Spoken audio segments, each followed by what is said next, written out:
Inilah headline news Metro TV. Pemirsa, 3 pasangan calon di Pilkada Jakarta siap menghadapi debat perdana yang akan digelar pada Minggu malam. Pengamat politik Adi Praitno menyebut pemilih Jakarta adalah pemilih rasional hingga debat akan menjadi faktor yang penting untuk meningkatkan pilihan mereka. Referensi program pasangan calon juga akan menjadi penentu.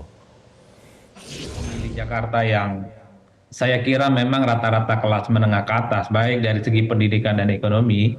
Visi misi dan janji politik itu menjadi penting untuk disampaikan secara terbuka, kemudian mudah dicerna dan yang paling penting mudah diimplementasikan.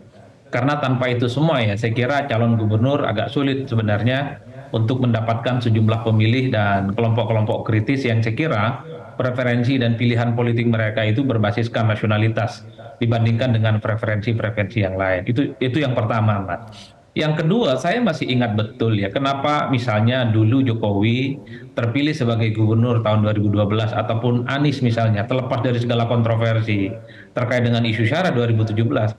Karena memang ada satu diferensiasi ide dan gagasan yang kemudian membuat para pemilih Jakarta itu takjub. Misalnya Anies Baswedan ya, Anies itu kan mencoba untuk menggulirkan gagasan stop ataupun menolak reklamasi, sesuatu yang berbeda dengan Ahok. Meski dalam prakteknya misalnya Anies itu tidak sepenuhnya menghentikan reklamasi, tapi saat itu menghentikan ide reklamasi adalah gagasan yang berani, dianggap mampu melawan dominasi oligarki yang saat itu nyaris tak ada lawan tanding. Ini yang saya sebut satu diferensiasi yang kemudian membuat pemilih kritis dan kelompok-kelompok rasional di Jakarta cenderung memilih calon yang saya kira dinilai punya portofolio dan gagasan-gagasan yang bisa diukur. Begitupun dengan Jokowi saat itu yang kalau tidak salah sempat berjanji persoalan kemiskinan, persoalan tentang pengangguran juga akan dituntaskan, termasuk persoalan banjir dan macet yang kemudian Jokowi sebutkan dengan gerak cepat ya, tidak terlampau perlu basa-basi dan perlu diwujudkan. Itu sempat menyihir pemilih di Jakarta, meski pada akhirnya Jokowi itu cuman ya hanya 1 tahun 2 tahun bertahan jadi gubernur